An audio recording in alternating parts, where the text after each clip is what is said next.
Now at 9, zoning issues block the Good Neighbor project from opening a warming and cooling center. Plus, the Quapaw Nation hosts its first ever walk to raise domestic violence awareness. And well, the partial government shutdown enters another week. I'm Doug Luzader in Washington. We'll have more on efforts to reopen the government coming up. The 4 states' most watched news starts now. A community organization in Miami, Oklahoma hopes to open a warming and cooling center, but it seems they've hit a roadblock. This is KOAM News. I'm Dow Quick.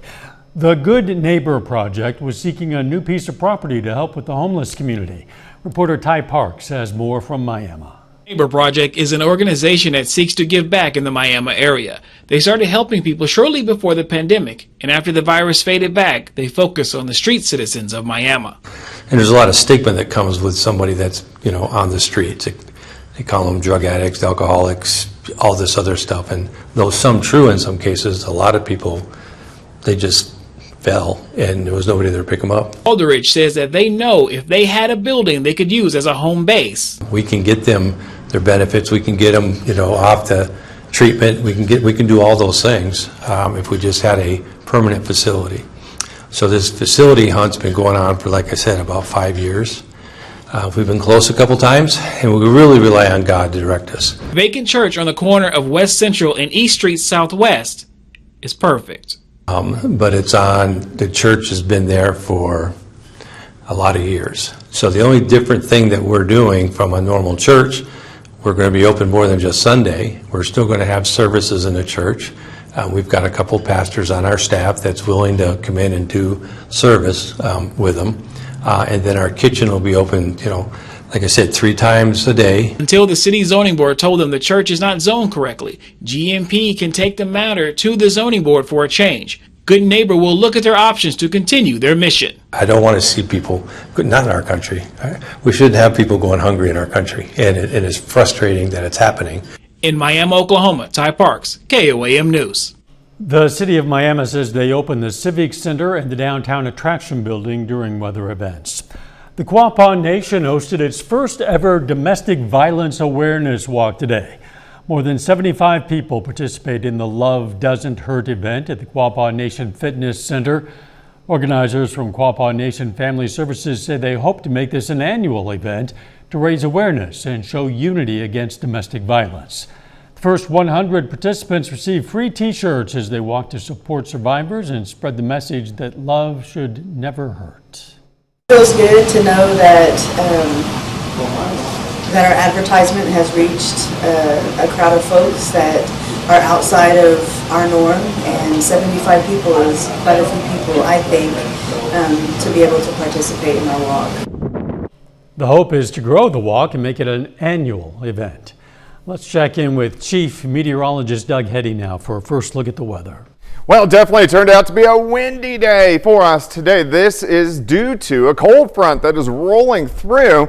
You can see the wind switching out of the northwest now. They were out of the south, so we're going to start to usher in cooler air as we go through the overnight hours tonight. It's a dry front. We really don't even have any clouds with it, so we aren't going to see any rain, but our temperatures will take a dive later on tonight. Let me take you into Tuesday morning. 46 Nevada, Anderson, 48 at Grand Lake, Chanute, down to about 46 degrees. But Tuesday is going to be a great day.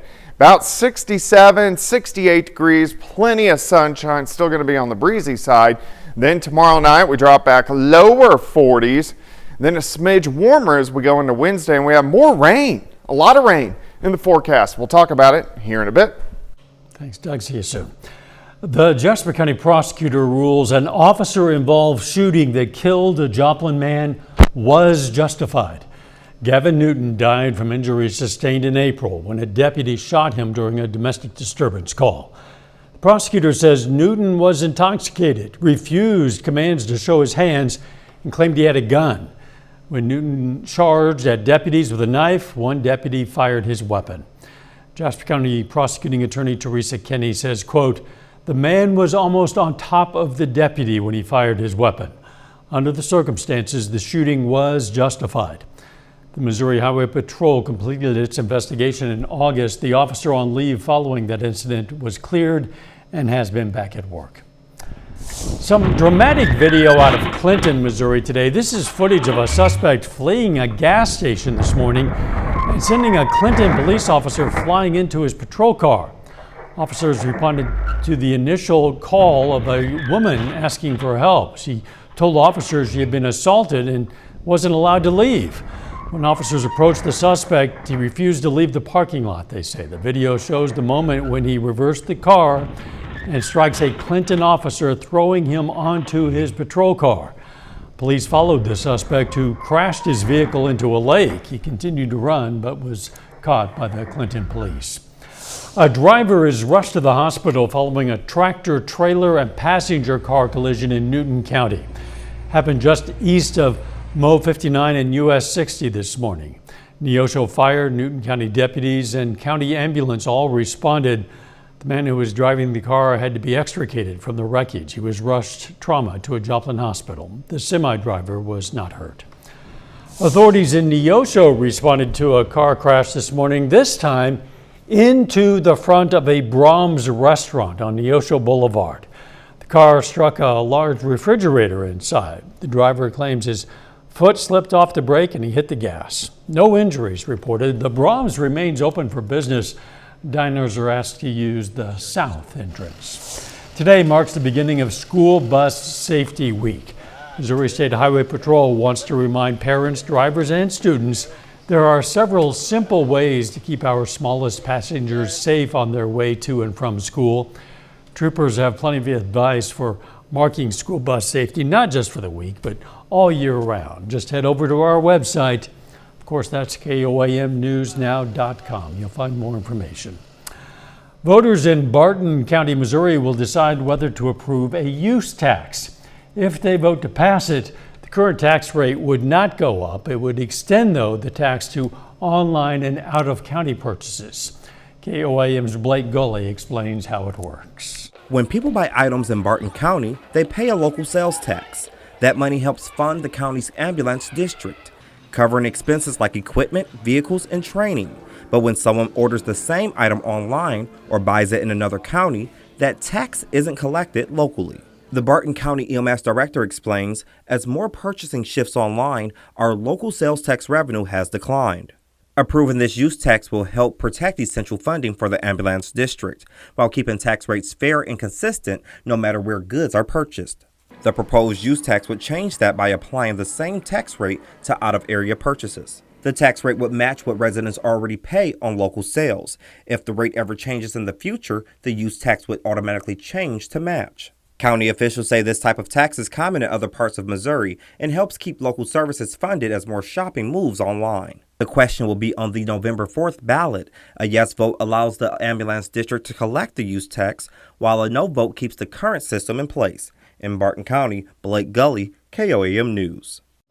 For more information on the November 4th election, visit our website at KOAMnewsnow.com/elections.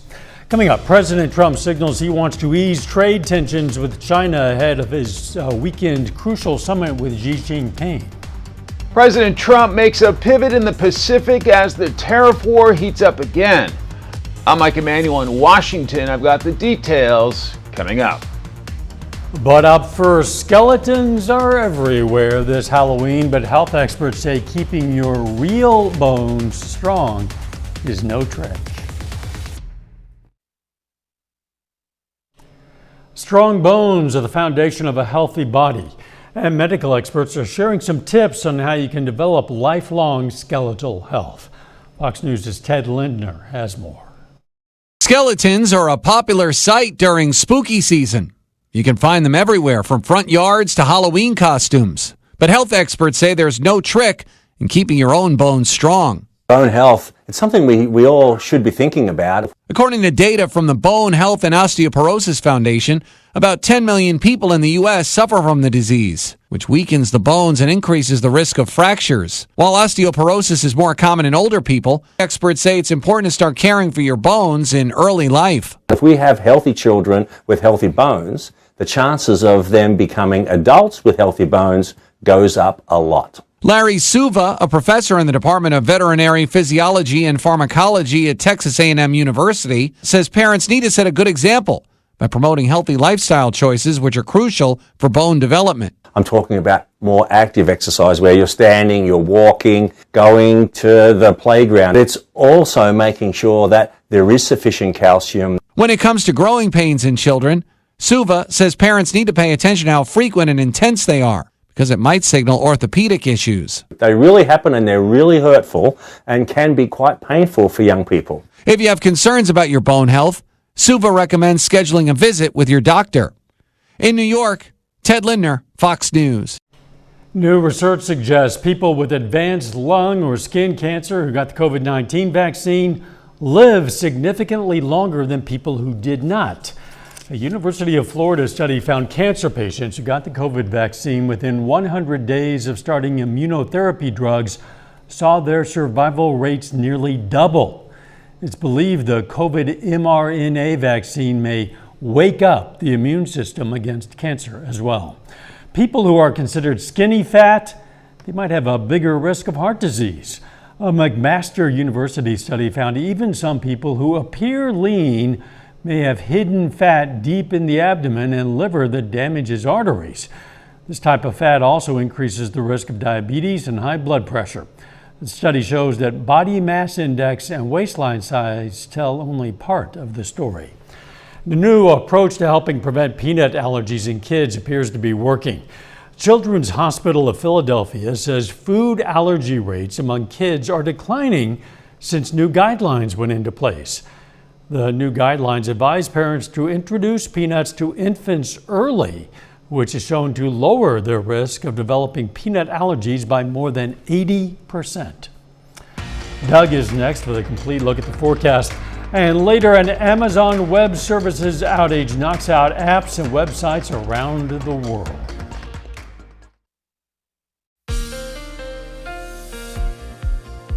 Well, it definitely turned out to be a warmer day for us today. Also super windy at times during the afternoon. We had winds gusting 40 upwards to 45 miles per hour, but no rain with it, just a few clouds kind of really just shooting through as this storm system, most of the moisture is up across the northern parts of the plains. So rain across Iowa into parts of Wisconsin. We aren't going to see any rain from this system, but our next one will give us some pretty good chances. Look at the wind, still out of the northwest, kind of kicking in 10 to 15, but we've had gusts higher than that. The gusts are going to stay kind of in that 10 to 20 range through the night. They'll slowly decrease, and it's going to be breezy tomorrow. We could have winds gusting 20-ish at times, maybe 25 as we get into Tuesday afternoon. All right, let me walk you through time. So by morning, we're down mid-40s, 45 to about 48 degrees to kick off your Tuesday. By Tuesday afternoon, a great day, plenty of sunshine, and our temperatures lower 60s by noon. Once we get into the afternoon, I think most of us 66, 67, 68 degrees, pretty close to where we should be for this time of the year. A little bit colder tomorrow night. We drop back lower 40s across the region. Heading into Wednesday afternoon, we get a little bit of a southerly fetch of wind back, and we warm up 70, 72 degrees. So we'll get back into the 70s by the middle of the work week. All right, your Tuesday day planner, 46 to start, 63 by noon, high temp, 68 during the afternoon. You can actually see this whole storm system wrapping up, kind of ushering in a little bit cooler air across the region, which is nice. It was so warm for us last week. All right, this system rolls out pretty quiet Tuesday, Wednesday, and then into Thursday. Late in the day, rain starts to sneak back in. This is a weak upper level wave, but it has nothing really to shove it on off toward the east, so it's going to be a slow mover. Gives us rain chances into Saturday. And then look at this, another storm system drops in. This is early next week. This could bring in definitely our first frost, maybe close to our first freeze as we get into early next week. All right, let's look at the rest of the week. Here's Thursday. Rain chances increasing late in the daytime hours. Rain periods, it doesn't really look like thunderstorms. There could be some thunder embedded in, but showers, maybe some thunder showers most of the day Friday. High school football Friday night, and still showers sticking around on Saturday. This is going to exit and then we start to clear out, and then our next storm system will drop in right behind it, which will affect us by Monday. All right, rainfall potential, definitely we could see 1 or 2 inches across the region as we get into Thursday, Friday, Saturday, into Sunday morning. All right, 68 on your Tuesday, 74 Wednesday, 75 Thursday. Look at the 60s Friday, Saturday, and Sunday, and then back into the 70s by Monday. Doug, thanks. Coming up next, one tech glitch blocks people around the world from booking flights, playing games, and making some purchases. Americans trying to book flights, play Roblox, log on to work, or even buy a hamburger all got blocked this morning thanks to one glitch at one company. I'm Caroline Shively in Washington. I'll explain coming up.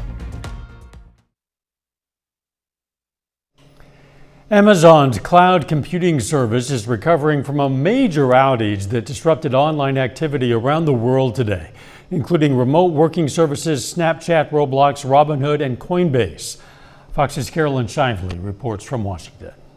Everyone from remote workers trying to log on from home to teenagers trying to use Snapchat got blocked Monday morning when a service interruption by Amazon Web Services basically broke the internet. It does really emphasize and underscore how vulnerable we are as a country when we have so much of our basic services going through one tube that can be cut off like this. AWS is the service provider behind almost a third of the global cloud infrastructure. Around 3 a.m., there was an outage at AWS data centers on the East Coast.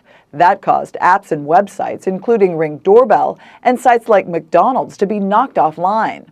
Even Coinbase, the massive cryptocurrency exchange, said its services were unavailable. It does have this cascading impact where one system goes down, then another, and then suddenly half the internet is gone. Gaming sites like Roblox and Fortnite were also impacted, so were streaming services like Prime Video. Travelers using airline websites, including United and Delta, complained they couldn't check into their flights or had missing seat assignments. When we got here, the line was all the way down at the end. It was a little jarring. Hopefully we still make our flight. While Amazon investigates the outage, this one only lasted a few hours compared to a day-long one last year because of a faulty update by the cybersecurity firm CrowdStrike. In Washington, Caroline Shively, Fox News. That AWS outage also hit closer to home. The disruption hit Canvas, the learning software used in some area schools that many teachers rely on daily.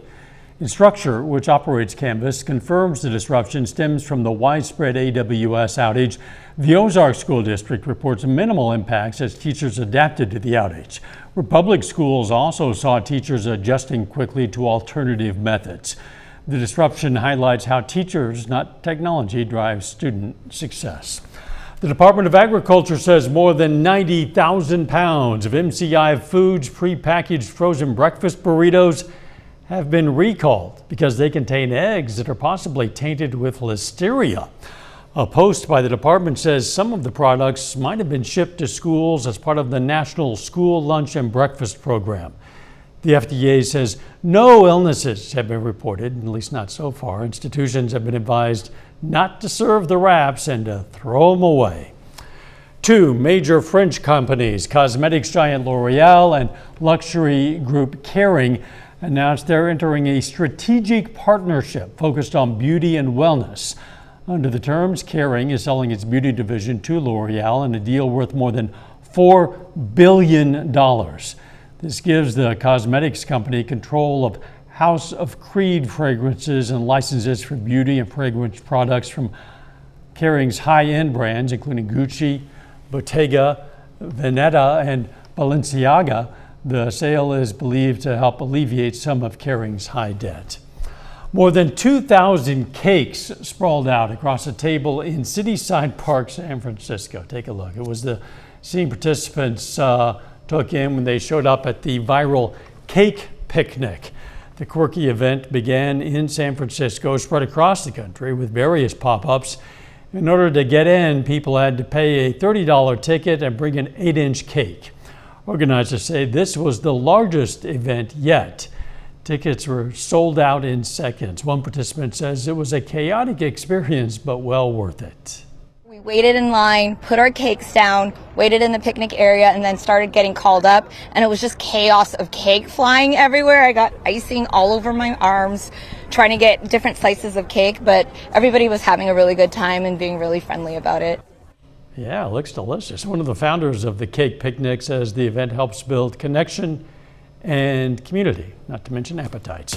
Coming up next, more than 100 people gathered for a youth and adult chess tournament for police and kids. What started as a Seattle police officer's one-day summer program for kids has turned into a years-long club that aims to use chess to keep kids out of trouble. For almost 20 years, in fact, Detective Denise Cookie Bolden has run a chess club for kids that uses competition to help bridge the community gap. Important for people to support programs like this. This gives our kids an opportunity to do something different. It gives them an opportunity not to hang out in the street. Because if we don't provide something positive for them to do, somebody else is going to provide something negative for them to do.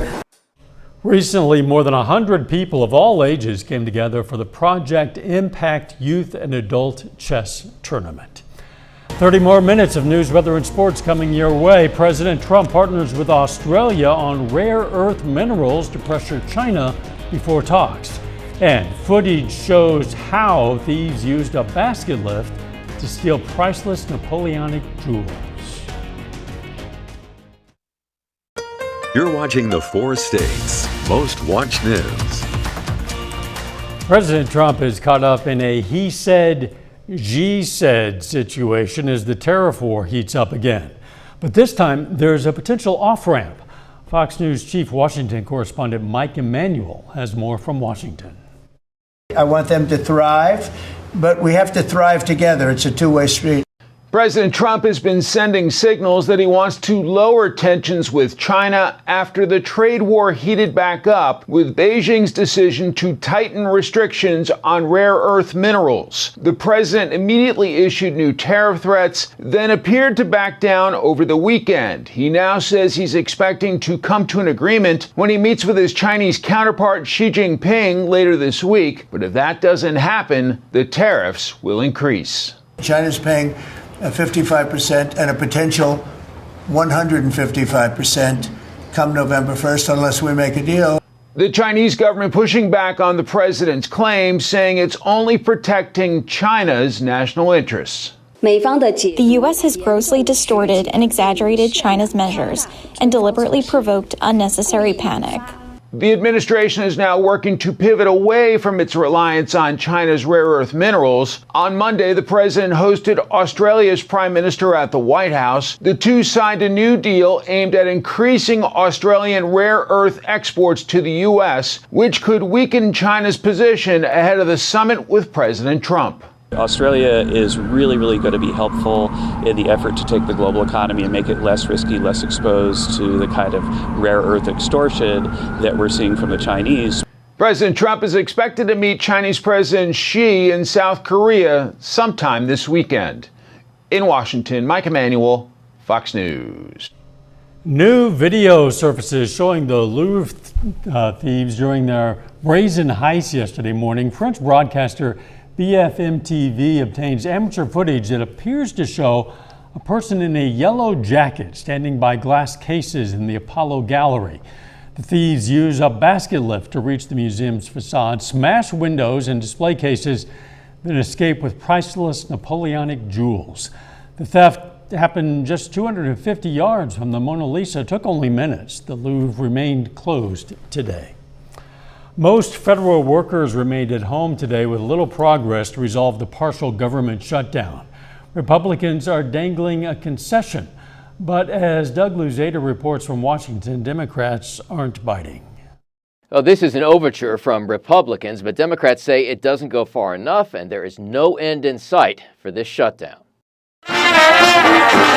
The protests across the country this weekend may have been called No Kings, but for Democrats on Capitol Hill, the takeaway message was no deal. House Republicans are now heading into their 4th week of vacation.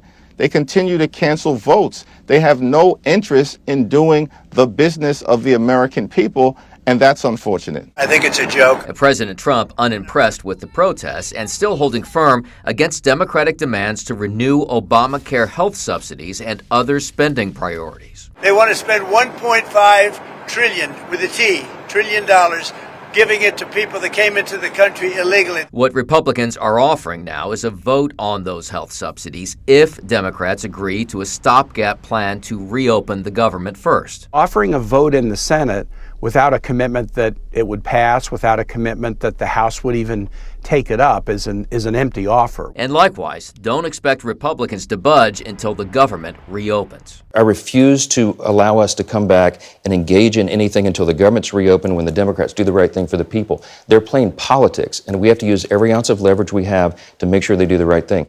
But more missed paychecks and more disruptions for air travel are increasing pressure on both sides to strike a deal. In Washington, Doug Luzader, Fox News. Doug is next with a complete look at the forecast plus. President Trump says Colombia will face higher tariffs after its president accused the U.S. of killing a fisherman in a recent strike in the Caribbean. I'm Connor Hansen in New York. I'll have the details coming up.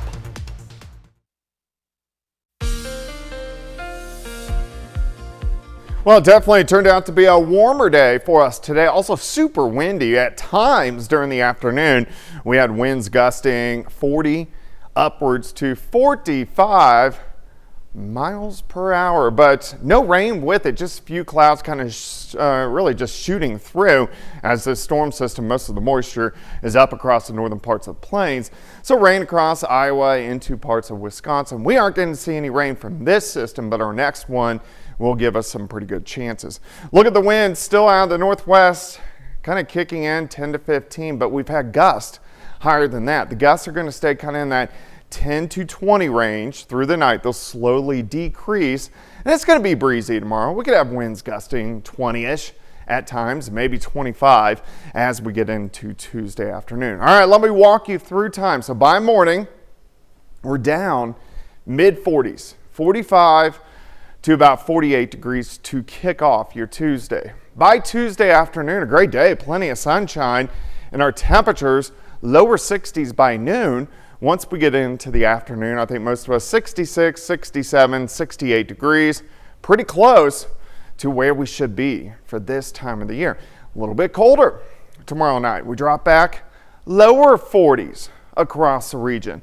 Heading into Wednesday afternoon, we get a little bit of a southerly fetch of wind back, and we warm up 70, 72 degrees. So we'll get back into the 70s by the middle of the work week. All right, your Tuesday day planner, 46 to start, 63 by noon, high temp, 68 during the afternoon. You can actually see this whole storm system wrapping up, kind of ushering in a little bit cooler air across the region, which is nice. It was so warm for us last week. All right, this system rolls out pretty quiet Tuesday, Wednesday, and then into Thursday. Late in the day, rain starts to sneak back in. This is a weak upper level wave, but it has nothing really to shove it on off toward the east, so it's going to be a slow mover. Gives us rain chances into Saturday. And then look at this, another storm system drops in. This is early next week. This could bring in definitely our first frost, maybe close to our first freeze as we get into early next week. All right, let's look at the rest of the week. Here's Thursday. Rain chances increasing late in the daytime hours. Rain periods, it doesn't really look like thunderstorms. There could be some thunder embedded in, but showers, maybe some thunder showers most of the day Friday. High school football Friday night, and still showers sticking around on Saturday. This is going to exit, and then we start to clear out, and then our next storm system will drop in right behind it, which will affect us by Monday. All right, rain fall potential, definitely we could see 1 or 2 inches across the region as we get into Thursday, Friday, Saturday, into Sunday morning. All right, 68 on your Tuesday, 74 Wednesday, 75 Thursday. Look at the 60s Friday, Saturday, and Sunday, and then back into the 70s by Monday. Loving those temps. Thanks, Doug. Still ahead, high school volleyball action in Riverton tonight, plus tennis honorees. Ben McLeish has those stories and more up next in sports.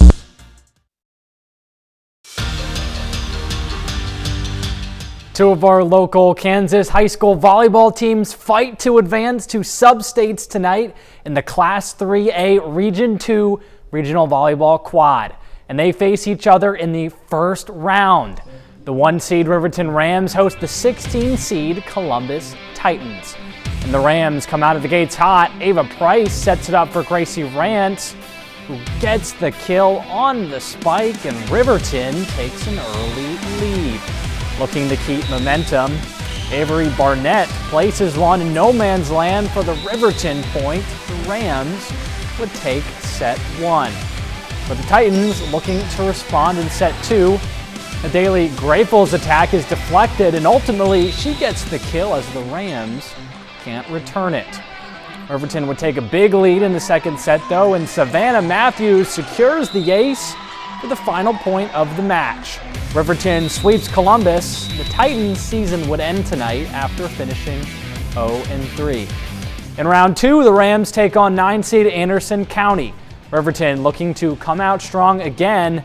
It's Rance with the tip that finds floor, and the Rams continue to dominate. Barnett's serve is returned by the Bulldogs, but KJ Kinsley and Ava Price are there for the block as the Rams take set 1. Here it looks like Rance will get another kill, but Anderson County returns it back only for Price to finish the job. Riverton just needs one more point for another sweep. Barnett sets it up for Kinsley. Kinsley with the perfectly placed attack, and the Rams start the night 2-0. Final match of the night, Rams taking on 8-seed Wellsville. Riverton once again gets off to a good start thanks to a block by Rance and Rylan Thomason. Looking to clinch the set, it's Thomason with the kill, and the Rams have won 5 straight sets. Wellsville looking to respond. They can't return Barnett's attack. Rams need just one more point to clinch the regional. And this one is gonna end on a Grace Rance ace as Riverton wins all 6 sets and advances to sub-states. And 4 local high school girls tennis players earn all-conference honors today. A duo from Webb City earns first-team COC West honors, Macy Beverlin and Lorelei Fisher. We've also got 2 local athletes earning a spot on the second team, Elena Ramos from Joplin and Haley Standeffer from Neosho.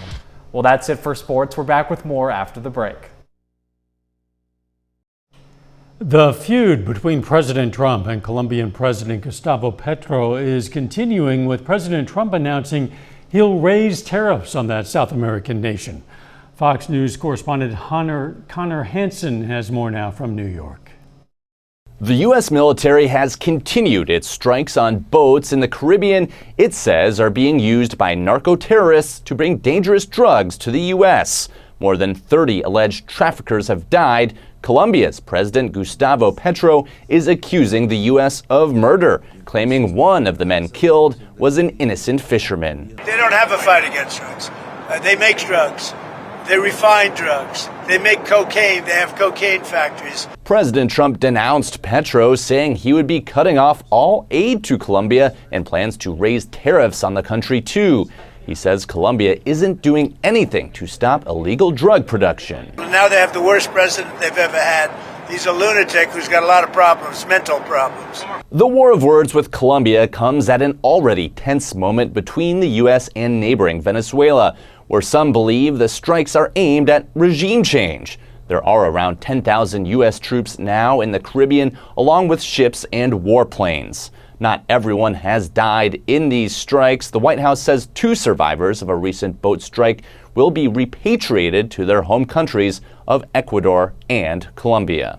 What happens to them, I don't really care so long as they're not bringing poison into our country. Colombia announced today that it is recalling its ambassador to the United States.